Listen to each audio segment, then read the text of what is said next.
जय हिंद दोस्तों।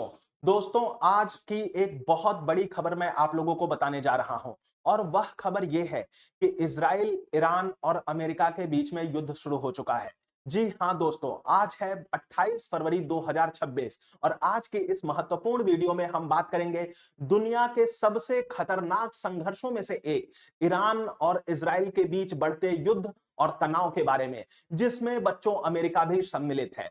आप लोग सोचिए बच्चों कि आखिर क्या वजह है कि ये तीनों देश, जिनकी आपस में कोई सीमा भी नहीं मिलती, फिर भी ये तीनों एक दूसरे के कट्टर दुश्मन बने पड़े हैं। क्या सवाल सिर्फ राजनीति का है, धर्म का है, या है परमाणु हथियारों की दौड़ का? और सबसे बड़ा सवाल कि अगर यह युद्ध बढ़ता है तो क्या इसका असर भारत और पूरी दुनिया पर होगा, और अगर होगा तो क्या होगा? इस वीडियो में बच्चों हम जानने का प्रयास करेंगे कि युद्ध का सबसे बड़ा कारण क्या है, युद्ध का इतिहास क्या है, ताजा स्थिति क्या है और इसके पूरे विश्व पर क्या प्रभाव पड़ेंगे। तो वीडियो को अंत तक जरूर देखें। तो बच्चों, सबसे पहले हम लोग ये जान लेते हैं कि आखिर ईरान और इजराइल की दुश्मनी की शुरुआत कब हुई। दोस्तों, एक समय ऐसा भी था जब ईरान और इजराइल दुश्मन नहीं बल्कि दोस्त हुआ करते थे। 1948 से 1979 तक दोनों ही देशों के संबंध बिल्कुल सामान्य थे, लेकिन असली बदलाव आया 1979 की ईरानी क्रांति के बाद।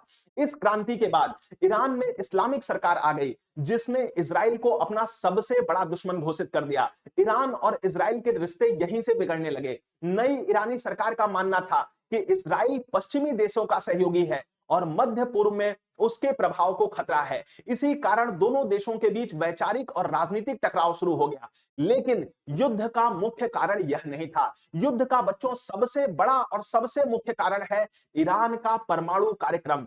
इजराइल और अमेरिका दोनों को ही डर है कि ईरान परमाणु हथियार बना सकता है, जो उन दोनों के ही अस्तित्व के लिए खतरा बन सकता है। बच्चों, मैं ये चीज आप लोगों को बता दूं कि अमेरिका के अस्तित्व के लिए तो खतरा शायद ना बने, लेकिन ईरान का अस्तित्व और ईरान का परमाणु बम बना लेना इजराइल के अस्तित्व के लिए जरूर खतरा बन सकता है। इंटरनेशनल एटॉमिक एनर्जी एजेंसी की रिपोर्ट के अनुसार ईरान के पास उच्च स्तर का संवर्धित यूरेनियम मौजूद है, जो कि बहुत चिंता का विषय है। इजराइल का कहना है बच्चों कि अगर ईरान परमाणु शक्ति बन गया तो भाई मध्य पूर्व में शक्ति संतुलन बिगड़ जाएगा। ठीक है बच्चों, और इसके अलावा मैं आप लोगों को यह चीज भी बता दूं कि दोस्तों, दोनों ही देश ईरान और इजराइल एक दूसरे के साथ प्रॉक्सी युद्ध यानी छद्म युद्ध में भी लगे हुए हैं। दोनों देश सीधे कम लड़ते हैं, लेकिन आज तक के इतिहास में अप्रत्यक्ष रूप से ज्यादा लड़ते रहे हैं।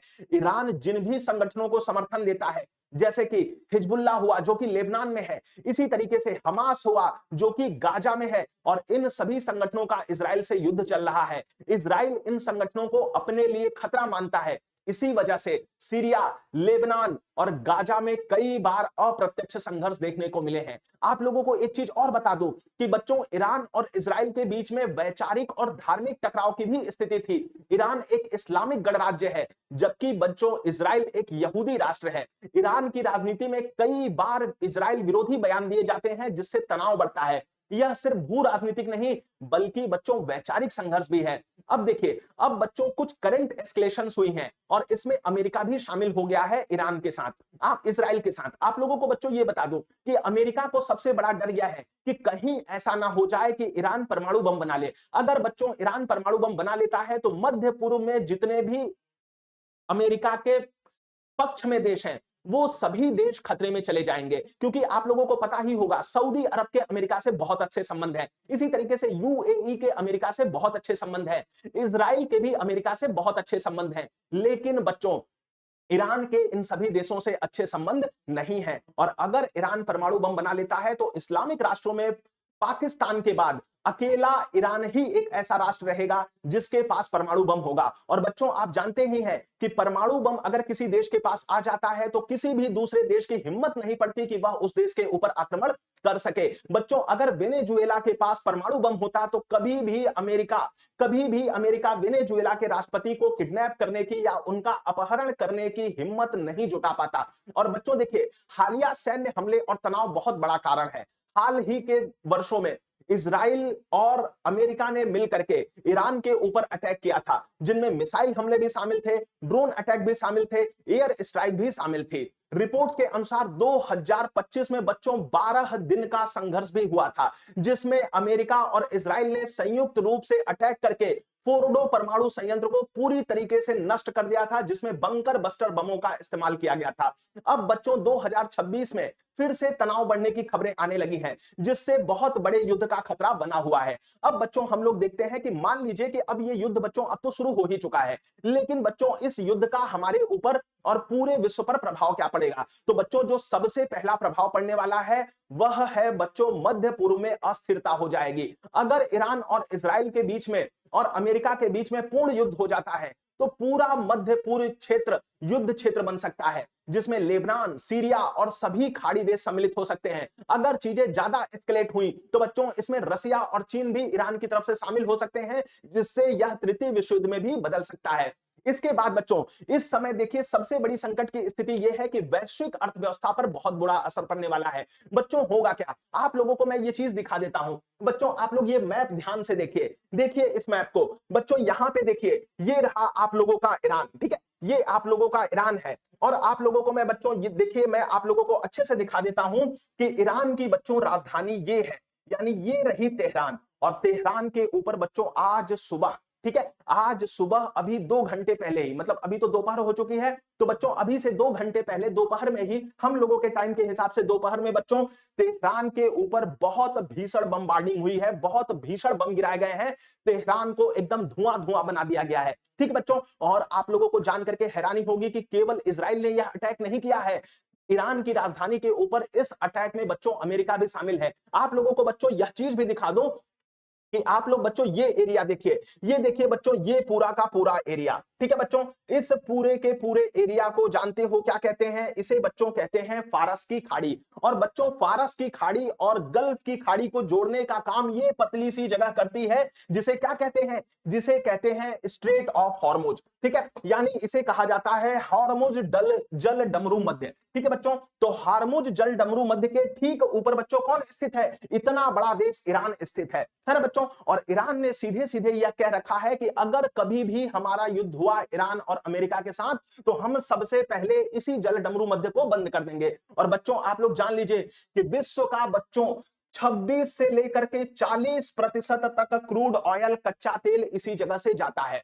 ना बच्चों। तो इस स्थिति में अगर बच्चों इस जगह को बंद कर दिया जाता है तो पूरे विश्व का 40% तक तेल उत्पादन प्रभावित हो सकता है, जिससे बच्चों निर्यात में बहुत बड़ी गिरावट आ सकती है और अरबों डॉलर का नुकसान हो सकता है। और आप लोग सोच करके देखिए कि अगर बच्चों कच्चा तेल जो है वो भारत जैसे देशों में पहुंचेगा ही नहीं, तो उस स्थिति में बच्चों भारत जैसे देश जो कि कच्चे तेल का आयात करते हैं, उनके पास कच्चे तेल की बहुत कमी हो जाएगी, जिसके कारण कच्चे तेल की कीमतों में भारी वृद्धि होगी। और इसका प्रभाव क्या पड़ेगा? इसका प्रभाव यह पड़ेगा बच्चों कि जो पेट्रोल और डीजल हम लोग खरीदते हैं वह बहुत महंगा हो जाएगा। और अगर वह महंगा हो गया तो बच्चों पेट्रोल और डीजल महंगा होने के साथ ही ट्रांसपोर्ट बहुत महंगा हो जाएगा। ट्रांसपोर्ट महंगा होगा तो बच्चों सब्जियों के दाम, खनिज तेलों के दाम, उन सभी चीजों के दाम बढ़ने लगेंगे जिनका ट्रांसपोर्ट किया जाता है, जिनका आयात या निर्यात किया जा सकता है। इसका मतलब है कि महंगाई बहुत अधिक बढ़ेगी, तेल की कीमतें बढ़ेंगी और भारत जैसी तेल आयात करने वाली अर्थव्यवस्थाएं बहुत बुरे तरीके से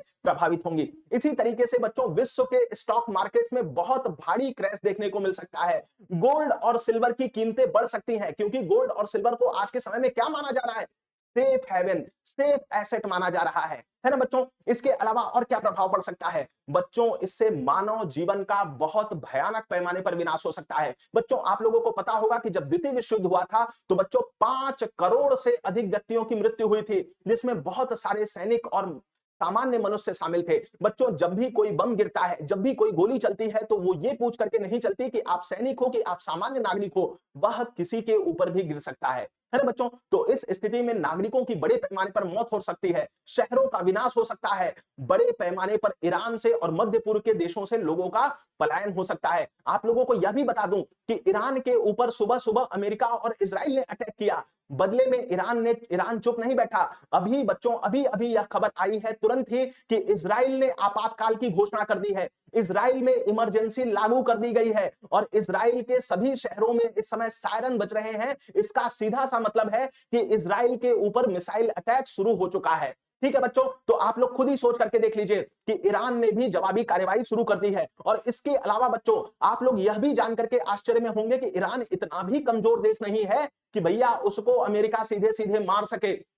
ईरान ने बच्चों बहरीन, ये देखिए ये रहा बच्चों बहरीन, यहां पे बहरीन स्थित है, ठीक है। ईरान बच्चों यहीं पे है, यहीं पे ईरान की सीमा है। और बच्चों यहां से बहरीन में, ठीक है, बहरीन में कौन स्थित है? बहरीन में बच्चों अमेरिका के नेवल बेसेस स्थित है, यानी नेवी शिप्स बच्चों यहां पे ठहरती हैं। इसके अलावा अमेरिका की नेवी शिप्स बच्चों पूरी की पूरी इस क्षेत्र में यहां से यहां तक भरी पड़ी है ना बच्चों। तो बहरीन के ऊपर, बहरीन में अमेरिका के नेवल बेसेस के ऊपर ईरान ने आक्रमण किया है और अमेरिका के नेवल बेसेस को बहुत भारी क्षति पहुंचाई है ना बच्चों। तो इसका मतलब है कि करंट सिचुएशन बहुत ही ज्यादा खतरनाक है, घातक है और एस्केलेशन की तरफ बढ़ती जा रही है। ठीक है बच्चों, आप लोगों को यह चीज भी बता दूं कि इससे बच्चों वैश्विक सुरक्षा और युद्ध को खतरा है। अगर बच्चों यह युद्ध बढ़ता है तो इसमें अमेरिका, रूस, नाटो जैसी बड़ी शक्तियां शामिल हो सकती हैं। कुछ रिपोर्ट्स में यह भी बताया गया है कि क्षेत्र में सैन्य गतिविधि बढ़ने से पूरे विश्व में तनाव और बढ़ सकता है। इसका आप लोग सोचिए कि भारत पर क्या प्रभाव पड़ेगा। तो सबसे पहले बच्चों भारत में पेट्रोल डीजल महंगा हो जाएगा, भारत का व्यापार प्रभावित होने लगेगा, भारत की विदेश नीति पर दबाव पड़ेगा, खाड़ी में रहने वाले भारतीयों की सुरक्षा का प्रश्न खड़ा हो जाएगा। और इसके अलावा बच्चों भारत से जो भी फ्लाइट्स वगैरह उड़ती है पश्चिमी देशों के लिए, उन फ्लाइट्स को कैंसिल करना पड़ सकता है, क्योंकि बहुत सारे देशों का एयर स्पेस एक साथ सम्मिलित रूप से बंद हो सकता है। पाकिस्तान का एयर स्पेस तो भारत के लिए कई दिनों से बंद है, जब से ऑपरेशन सिंदूर हुआ है तब से बंद है। लेकिन अगर खाड़ी के देशों का भी एयर स्पेस बंद हो जाता है तो पश्चिमी देशों में जाने वाली फ्लाइट्स जो कि भारत से सीधे जाती हैं, उन्हें घूम करके जाना पड़ेगा। ठीक है बच्चों, तो ये सारी चीजें हो सकती हैं। तो बच्चों निष्कर्ष क्या है? निष्कर्ष यह है बच्चों कि ईरान, इजराइल और अमेरिका का युद्ध सिर्फ 3 देशों का युद्ध नहीं है, बल्कि बच्चों यह परमाणु शक्ति, धर्म, राजनीतिक और वैश्विक शक्ति संतुलन का भी संघर्ष है। अगर बच्चों यह युद्ध पूर्ण रूप से शुरू हो जाता है तो इसका असर पूरी दुनिया की अर्थव्यवस्था, सुरक्षा और शांति पर जरूर पड़ेगा। इसीलिए दुनिया के बड़े देश लगातार कोशिश कर रहे हैं कि यह संघर्ष पूर्ण युद्ध में ना बदले। ठीक है बच्चों, तो उम्मीद करता हूं कि आप लोगों को सारी चीजें अच्छे से समझ में आई होंगी, सारी चीजें मैं आप लोगों को अच्छे से समझा पाया होऊंगा। इसके बारे में और कोई भी जानकारी आती है तो मैं जल्दी से जल्दी आपके सामने प्रकाशित करने की कोशिश जरूर करूंगा। तो बच्चों अगर आपको यह वीडियो पसंद आई हो तो वीडियो को लाइक करें, चैनल को सब्सक्राइब करें और कमेंट में जरूर बताएं कि क्या आपको लगता है कि ईरान, इजराइल और अमेरिका के बीच में कोई बड़ा युद्ध होगा। ठीक है बच्चों, तो कमेंट सेक्शन में मैं आप लोगों की कमेंट का इंतजार करूंगा। जय हिंद दोस्तों, आप सभी का दिन शुभ हो।